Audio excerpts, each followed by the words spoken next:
It happened on the kind of rainy morning that made the world feel heavier than usual. Gray clouds hung low over the city skyline, a perfect mirror for the immense crushing weight that had settled in Emily Stanton's heart, her wheelchair, a gleaming, expensive piece of machinery that had become her prison, rolled slowly down the long hospital corridor. The wheels squeaked slightly as she moved, a small, lonely sound, a constant, mocking echo of her own shattered dreams. Before we begin this story, I'm curious. Take a look outside your window. Is it day or night where you are? Let us know in the comments below. Whatever time it is, we're grateful you're here to share this incredible story with us. And if you believe in the power of kindness, in the magic of second chances, and in the idea that one ordinary person can change everything, please take a moment to like this video. Subscribe to our channel, Kindness Corner, and share it with someone who needs a little bit of light today. Your support helps stories like this reach the hearts that need the most hope. Just 6 short, eternal months ago, Emily Stanton was dancing under the bright, hot stadium lights, the youngest and most brilliant ballet prodigy to ever lead the prestigious New York Academy's grand spring performance. Her future was a limitless, shining horizon. But one freak accident, a distracted driver running a red light, a slick, rain-swept road. One single, terrible, screeching moment had stolen everything. Her spine, the doctors had said with a quiet, clinical finality, was damaged beyond repair. She hadn't walked since, and worse than the paralysis, so much worse, was the profound, suffocating loneliness that had followed. Everyone called her brave. They marveled at her strength. But they didn't see the long, dark, silent nights she spent crying into her pillow until she had no tears left. They didn't see the way she had learned to pretend to be okay, to put on a brave, brittle mask, just to stop her own father from looking at her with that same haunted, helpless expression that broke her heart all over again. Every single time. Father, Charles Stanton, the billionaire founder and CEO of Stanton Global, was a man who was used to fixing problems. He fixed them with his immense wealth, with his unquestionable power, and with the sheer, relentless speed of his ambition. But no amount of his money could buy his daughter her legs back, and no amount of his power could even begin to fix her shattered soul. He had hired the very best. The world's most renowned therapists, the most brilliant neurologists, even controversial, experimental experts from foreign countries. He had converted an entire wing of his massive Fifth Avenue mansion into a state-of-the-art private rehabilitation center, filling it with the latest, most advanced medical technology. But nothing had worked. Emily refused to speak most days. She had withdrawn into a deep, silent, and impenetrable shell, haunted by the ghost of the graceful dancing girl she used to be, and it was breaking him, not because he cared about the appearances, not because his perfect daughter was now imperfect, but because he had built empires from the dust. He had conquered the world of international finance, and yet he stood, utterly, completely, empathetically powerless in front of his own beloved, suffering child. That's when he made the desperate, last-ditch decision to take her away. Away from the city, away from the noise, away from the sterile hospital beds and the quiet, pitying murmurs of his friends. He took her to a remote and very private recovery retreat, hidden deep in the misty, silent mountains of North Carolina, a place called Healing Storms. It was his last and only hope. The air in the mountains was cleaner, colder, and harsher, in a way that made Emily feel even more fragile, more exposed. The staff at the retreat was kind, but they were also distant, professional. She was just another patient to check off, another therapy routine to follow. Then, on the 3rd day, as she was sitting alone in her wheelchair, outside one of the wooden cabins staring out at the distant misty treetops, something happened. A little boy walked up to her. He looked to be no older than 6. He had a constellation of freckles dotted across his cheeks like stardust, and a stubborn little cowlick in his messy brown hair. He stared at her wheelchair for a long, curious moment, not with pity, but with a child's simple, honest fascination. Then he looked up and into her eyes, and, with a brilliant, gap-toothed smile, he spoke. Emily blinked, completely taken aback, unsure of how to respond. She didn't know what to say. so she didn't say anything at all.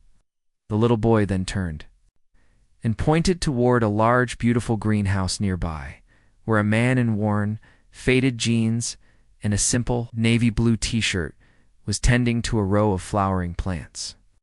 He looked strong, his hands rough and calloused with labor. But there was something incredibly calm in the way he moved, something grounded, something real. And when he looked up, as if sensing her gaze, and noticed her, he smiled. A pitying smile. It was not a doctor's forced professional grin. It was just something gentle and something profoundly and beautifully human. That night, for the first time in a long time, Emily couldn't sleep. But it wasn't because of the familiar searing pain in her back. She was used to that. It was because of the little boy's words. Help me. Who was this man in the garden? This man who smelled of earth and rain, who seemed to understand a grief that all the world's best, most expensive doctors could not. For the first time in 6 long, dark, and silent months, a flicker of something other than despair, a tiny, fragile spark of genuine curiosity, had taken root in her heart. The next morning, the man from the garden approached while she was sketching. He didn't ask her what she was drawing. He didn't ask her why she looked so angry. He didn't offer any of the empty, cheerful platitudes that all the other therapists and doctors had. Instead, he simply knelt down slowly, a gesture of profound and unexpected respect, and offered her a small, perfect wildflower he had just picked from the garden. And then he simply walked away. His name, she would later learn, was Adam Miller. He was a single dad, a man who had once been a brilliant, highly sought-after physical therapist at a major metropolitan hospital, until his own wife's sudden, tragic death 2 years ago had led him to walk away from it all. He had moved to these remote, silent mountains to raise his young son, Leo, in peace, away from the noise and the pain of his old life, when he wasn't. Volunteering his time at Healing Storms, he taught survival skills to troubled teens and grew rare, medicinal herbs in his greenhouse.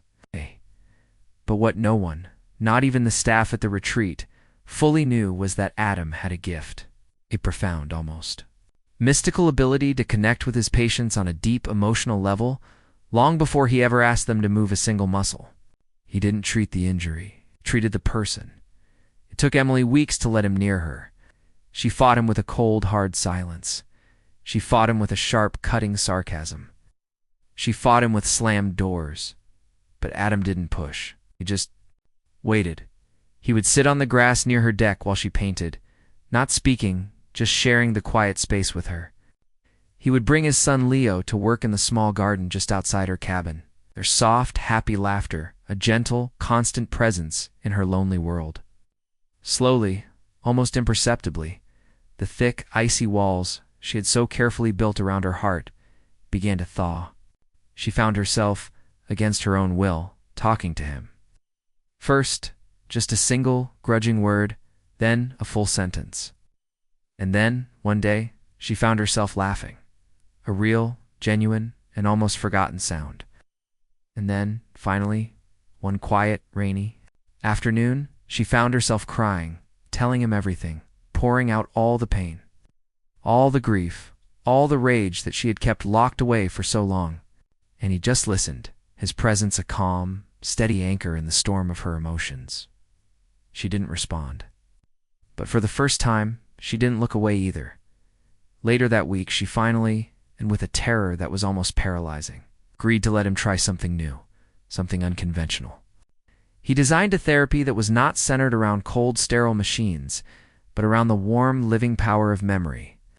He said he wanted to remind her body of what it used to love, of what it still deep down remembered. What followed was a process that was painful, agonizing, and unbearably slow. For the first time, she didn't feel like a patient, a broken thing to be fixed. She felt like a person again.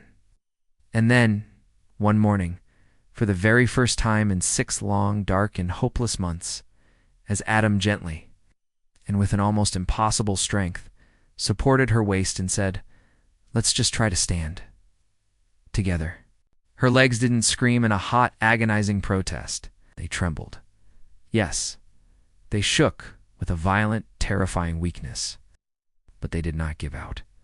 She didn't walk that day, but she stood. For 3 short, miraculous seconds, she stood. And she wept, not out of pain, but out of a brilliant, blinding, and long-forgotten hope. Charles Stanton didn't understand it at first. He had hired dozens of the world's most renowned and most expensive medical professionals. He had spent millions of dollars on the latest, most advanced rehabilitation technology. And now, this ordinary man, this quiet, unassuming volunteer from the middle of nowhere, had accomplished what none of them could. He was skeptical. He was guarded. And he was, if he was being honest with himself, more than a little intimidated. He found Adam outside the therapy cabin, calmly tending to a small herb garden. And that was the day that Charles Stanton, a man who had built his entire life on the foundations of control and power, finally, and with a profound and very painful humility, let go. He finally let someone else in. The progress was slow, excruciatingly slow. Some days Emily regressed, the pain and the frustration overwhelming her, sending her back into the dark, silent shell of her grief. Other days she surprised herself, her body remembering in small, almost imperceptible ways, strength and the grace it had once possessed. And always, always Adam was there. Not with commands, not with a clinical, professional distance, but with a quiet, unwavering calm. He never once promised her that she would walk again. He only promised her that she would not have to face the battle alone. And sometimes, she was beginning to realize, that was more than enough. If this story has touched your heart, please don't leave without liking this video, subscribing to our channel, Kindness Corner, and sharing it with someone who needs a little bit of hope today. Your engagement helps us to keep spreading these powerful stories that heal. We would love to hear from you. Please, comment below and let us know what part of this incredible story moved you the most. Your words, your stories, they help us too. Bring more kindness into the world. Would you like me to continue this story into a part 2? Perhaps showing what happens when Emily, now healed, decides to help others just like her?